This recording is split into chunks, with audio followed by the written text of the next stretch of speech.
back with Brunch, a taste of Tobago. Listen, guys, I'm so proud of you today. Thank you so much for staying with us. Thank you so much to my sister from another mister, Miss Jewel Green George, Tobago Writers Guild. Thank you and good morning to you.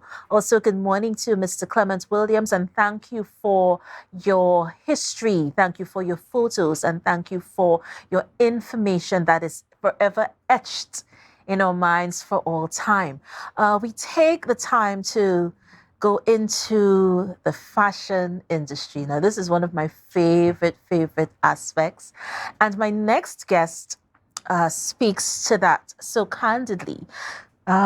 Christopher Nathan joins us. Now, listen, guys, if we're talking about Christopher, we are talking about Coco Velvet International. We're talking about Miss Trinidad and Tobago. You know, we're talking about making style. You know, it's such a wonder to have him here on this program. So let me take the time to really welcome you, Christopher. Thank you so much for being here. Pleasure to be here. Yeah. Once more. Yeah, because I know you visited before. This is my first time speaking to you. Yes. So there's so many questions that I have to ask. But let's delve into Miss Trinidad and Tobago. Yes, okay. Let's delve in there. Let's start there. All right. So Miss Trinidad and Tobago over the years have had difficulty getting Tobago representatives, mainly because they haven't been able to have shows here to get a regional show going. So this year, I approached the Trinidad and Tobago Miss World organization and negotiated an agreement with them to have a representative from Tobago in Miss Trinidad and Tobago World Pageant 2024. And of course, we went to the committee for deliberation and they agreed. So instead of just picking someone, which they have done in the past, I decided with more fair for us to have a contest, a national contest, Right. where all the young ladies from all the villages around Tobago have an equal chance to be part of the contest. And the winner will then represent Tobago at Miss World Trinidad and Tobago 2024. So we decided to have a workshop with them, along with students from secondary schools who were interested in pursuing careers in the creative industries, particularly fashion design, fashion styling, and professional fashion modeling. So the delegates and the students who are interested in fashion are being trained together at the Scarborough Library facility. And we want to thank the Tobago Library Services for being our venue sponsor, as well as the Tobago House of Assembly for assisting us to have the workshop here in Tobago. So we went to 5 secondary schools, Scarborough Secondary, Signal Hill Secondary, Bishops, Mason Hall, and Goodwood, and interacted with close to 3,000 students, which was amazing. Yeah. I had the opportunity, through permission from the principals, to address the students during assembly. So all the students of the school were there and were able to interact with me and ask questions about the workshop and about careers in the fashion industry. Yes. And as a result of that, we selected 350 who we felt were serious about the training. And they were then interviewed every Monday in October. We had interviews at the library to ensure that they were really serious about doing the workshop, because the commitment has to be there. From not only from them, from the parents as well, to get them to the workshops on time, etc. So we then approached Giselle around West, Miss World, and asked her if she'd be interested in coming to Tobago to train Miss Tobago delegates, which is an amazing opportunity. Yes, you can't get better than that, Miss World coming to train you. Yes. So she agreed, and we have had our first session yesterday with her at the Scarborough Library with 14 of the 18 delegates who we have selected for the semi-finals. Right. And we have some pictures here from that session. This is so amazing. I wonder if we can even fathom how amazing something like this is. Because you had many of our icons who are trailblazers, they are pioneers, and in many instances the first in their field, the first Trinbagonian, the first female Trinbagonian, the first scholar, you know, so it's so amazing just the history and the legacies that we have in this one little Twin Island Republic of Trinidad and Tobago. And I'm excited that those people are able to give back. Yes. Because Giselle is now retired, and she's using her time now during retirement instead of traveling Hollywood and relaxing to give back to Yes. society. I too am retired. I've spent 45 years working in the fashion and aviation industries, and I came to Tobago to rest Yeah. because I worked constantly for 45 years without a break. But instead of chilling out and getting Alzheimer's and dementia, I decided to do something to keep the brain active, and that's why I approached THA to do this workshop with the secondary school students. So Giselle is going to be here 3 times a month between now, November, December, and January, because on January the 21st, we are going to have the semi-finals of Miss Tobago 2024, where we will select 12 of the 18 delegates to move on to the finals. Right. The finals is what we're calling Makin style. Yes. Oh, yes. It makes sense. It Yes. makes sense. Yeah. And at the finals, we will have the graduation ceremony for the workshop. All 101 students will receive their certificates of participation. We will have associates of Cocoa Velvet coming from all around the world, really, to select Tobagonian young ladies and men who we feel have potential for international modeling and give them international modeling contracts. Yes. Another amazing opportunity. Yes, definitely. So there won't be many, because generally to fulfill the full package, we found 1 in 500,000. Yeah. So I have my eyes on a few from the workshop, but we're talking about the right height, the right body proportions, the right attitude, Yes. the right personality, and the drive as well to succeed. Because in the past, Cocoa Velvet, there I am with some of the Miss Tobago, no, those were top model Trinidad and Tobago trainees Right. at a session at the Nales Library in Port of Spain in 2018. Okay, this is nice. So I have sent models to New York and to London and to Paris and to Milan. And after 3 or 4 weeks of pounding pavement, they say, I can't take this. This is not for me. And they come back to Trinidad. So the passion has to be there and the drive to succeed. So some of our models, we have 13 models from Trinidad and Tobago who are working internationally in the fashion industry, and based in Paris, New York, London, and Milan. And they will tell you that it's really hard work. Yes. One of them in particular, Naomi Chinwing, who is our most successful model from Trinidad and Tobago, has done 340 shows in her short career all around the world. She would start in New York for New York Fashion Week, and as soon as New York Fashion Week finishes, she flies over to London to do London Fashion Week the day after. Yeah. And then from London, she goes to Milan to do the Milan shows, and then to Paris all in 1 month. Yeah. So my eyes are like burning because I'm thinking it's exciting and glamorous, but it's hard work. It's sleep deprivation at its best right there. So my eyes just burned, as you said, New York and then to London, and it's like the following day. And then so to you're Milan in the the next air. day again. Yeah. And in one day, for example, she would go to 10 castings for designers. And we're talking about top designers, Versace, Prada, Louis Vuitton, the top designers. The cream of the crop. The cream of the crop. Yeah. And then in that same day, she would go to fittings for the ones that she got pre-selected for. And then in the evening, she may do 1 or 2 shows all in one day. Yeah. So it's really hard work. It takes a toll on your body. And that is why I am ensuring that all the participants of the workshop get a holistic development. So they understand that they have to keep their body fit. They have to manage stress. They have to be well. Yes. They have to have their heads on, because when they go to a casting, they have to know what is right and wrong. Yes. When a photographer tells them to take off their clothes, they must be able to say no in a professional manner. Yes. And these are all concerns of the parents. So, let's talk about the parents, because I've been wanting to really delve into the parents, the parental standpoint. Yeah. Let's talk about that. All right. So we have on the screen there some pictures of our top models who are working internationally. Now, out of the 350 secondary school students that we recruited for the workshop, only 101 got permission, basically, to come to the workshop.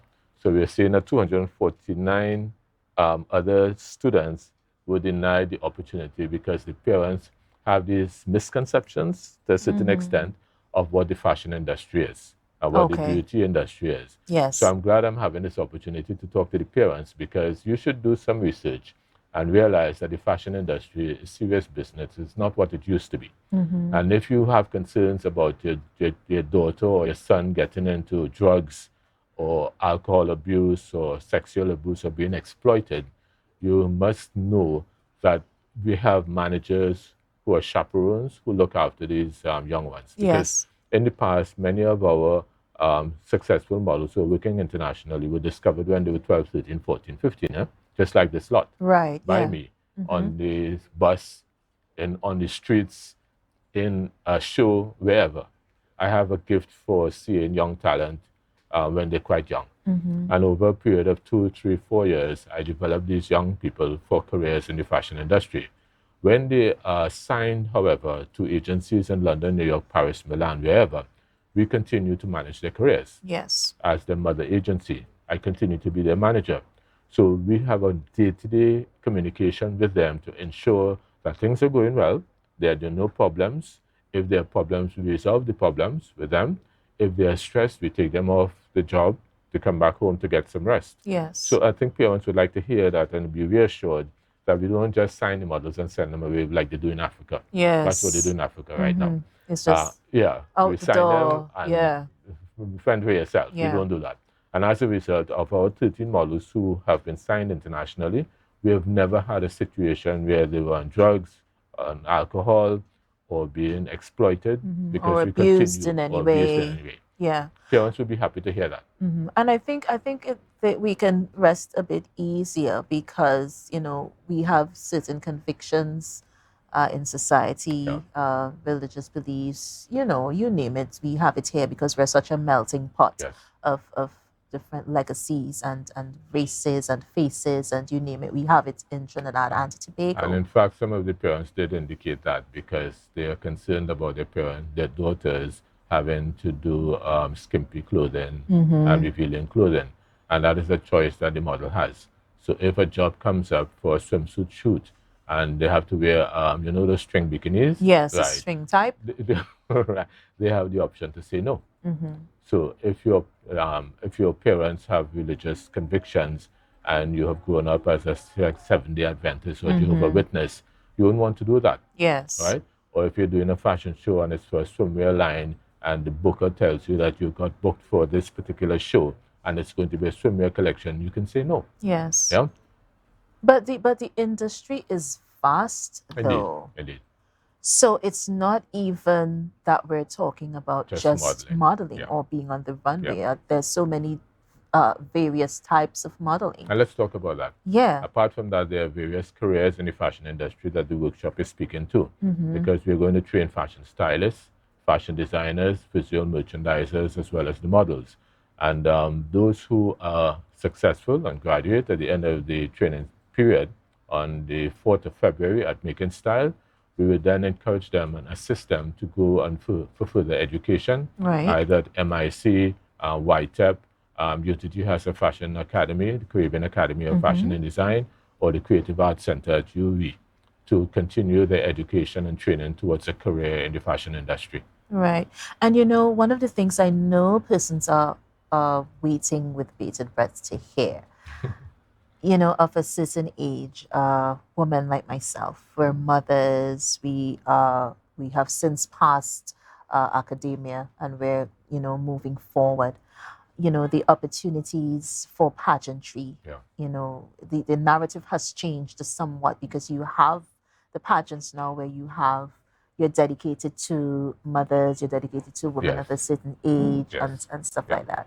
But in terms of your involvement, do you have any of these policies that you're willing to implement for women like my age? We're talking 30, Of course. 30 and 40 and Well, you'll be happy to know that in 2009, we did have a workshop here. This is not the first workshop Coco Velvet is facilitating. Right. I've just called Tobago Fashion Workshop in 2009, and it included a plus-size division for all the aspiring models who were not size 0, and we had a mature division as well. Right. So mothers and grandmothers came forward, and they learned all the required training for modeling and for pageantry. Right. Yes. Some of them had problems with their husbands' fit because the husbands were not too happy with that. Oh well. See, Yeah. seeing their wives on show. That's a whole other vibe right there. That's the dynamic right They had there. a ball, and at the Yes. end of the training program, we had Makin Style in 2009 at the Mount Irving Bay Hotel. Right. And they had an opportunity to showcase all the talent that they had. So some of them went on to pageants, some went Right. on to fashion modeling seriously. So now that Coco Velvet is based here in Scarborough, we relocated in 2019 from Port of Spain. So Coco Velvet is now a Tobago company. Right. We are an international company, but our base and headquarters here in Scarborough. So we will be doing events, pageants, fashion shows, etc. from Tobago. In fact, the reason for this workshop too is because we have 3 marquee events coming up for Tobago where we want to be able to access all the talent here in Tobago. Right. And not have to bring fashion styling, fashion stylists, makeup artists, hairstylists, fashion models in from Trinidad as we would have had to do in the past. Right. So this workshop is to develop a cast of models and a crew of fashion professionals who can provide Coco Velvet with all the services that we require for our events. In 2025, we want to have Style Week Tobago, Caribbean Arts and Fashion Festival in Scarborough. Right. And next year, we want to have a fashion and craft market during Tobago October Carnival. Yeah, that's So going that to be all the awesome. the hundreds of visitors who are coming for Carnival will be able to purchase either a sculpture or piece of art or some sarong, scarves, etc., to take back to their loved ones. Yeah. And it's a golden opportunity for all the artisans and the craftspeople and the fabric designers and the fashion designers here in Tobago to be able to make some money during the carnival season. Definitely. So if I want to be a part, if I want to let me model something, let me walk down the runway a little bit now. Let me do a thing. You can, because the industry has changed Yes, over the it years. has. It has opened up. It's more diverse and inclusive now. And finally, because a lot of the designers' clients are not size 0. And they're not That's 18, the reality. So they're not 18 years old, Yes. as the models are who are representing them on the catwalk. So I am very excited. I wrote a paper for academia.com called Diversity at Last, where I complained about the lack of diversity in the fashion industry, bitterly. Yes. And since 2010, when my first successful model, Crystal Noriega, started working in the fashion capitals, there would be 60 or 80 models on the catwalk with her, and she was the only black model for many, many years. And I'm now seeing that the plus size models, even though they might be just 2 or 5% of the cast, but there are a few plus size models. There are a few mature models now at fashion shows. Right. So it's not just the size 0, 18-year-old on the catwalk. Yeah. So there's no blueprint anymore. Not anymore. No. It has changed. No. And yeah? even here in the Caribbean, whenever we have had events, Coco Velvet, we have ensured that there were plus size models and mature models in the cast of models. Okay. Because those are the clients. Yeah. Those are the customers. And you have to be realistic. The And reality represented. is, and you need to have representing each demographic, Yeah, absolutely. and representing well also. I want to talk here about the boys, because we have 10 boys out of 101 participants. Wow. And I'll tell you why. A lot of them who we selected have the potential, they have the right physique, they're nice and fit, great height, everything, but they're afraid of what their peers and their schoolmates and their relatives will tell them about modeling. Okay. So there the are narrative misconceptions there has still. to change as well. Yeah, because it's vast. There's so many things that you can do. There's so many employment opportunities as well. So we're getting ready to wrap, but just remind us when the events are, yes. and we'll take it from there. All right. So Makin Style will be on the 4th of February at the Shock Park Cultural Complex, and we have 3,500 seats to fill. Right. So as a result, we have keeping the price of the tickets very low. They're $30 early bird tickets. Okay. And where can you go to a show now and pay $30? $30, yeah. Yes. So we are hoping that all the participants of the workshop who are at school would invite their classmates to come and their friends to support them at the show, because that's their graduation show as well. Right. And then, of course, Miss Tobago Beauty Pageant 2024 will be the main highlight of Makin Style, as well as Top Model Trinidad and Tobago, where we'll be awarding contracts to Tobago models for international work. Yeah, and that's wonderful. And we want to thank you so much Christopher, for being with us. Your initiatives are amazing, and I see so many opportunities emerging as we go forth. And we definitely will keep in touch because you have a lot going on. Yes. Can't talk about everything, we're out of time.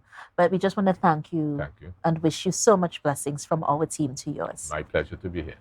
Right. So, guys, that's it for brunch today. Thank you so much for being with us, for joining us. Before I leave you, let me just revisit our trivia question one more time. What is the Tobago folk name of the hummingbird? Nobody got it, but the answer is the doctor bird, or Dr. Bud, as we say in our local parlance. The hummingbird, with its long needle-like beak, deeply sucking nectar from the smallest flower and sewing threads of cotton to build its nests. So you guys learned something today. As always, you were watching Brunch, A Taste of Tobago. Please join us again on Friday for a lovely and wonderful time. Until then, from our family to yours, we wish you nothing but blessings, peace, love, and light. Have a wonderful day. Bye-bye.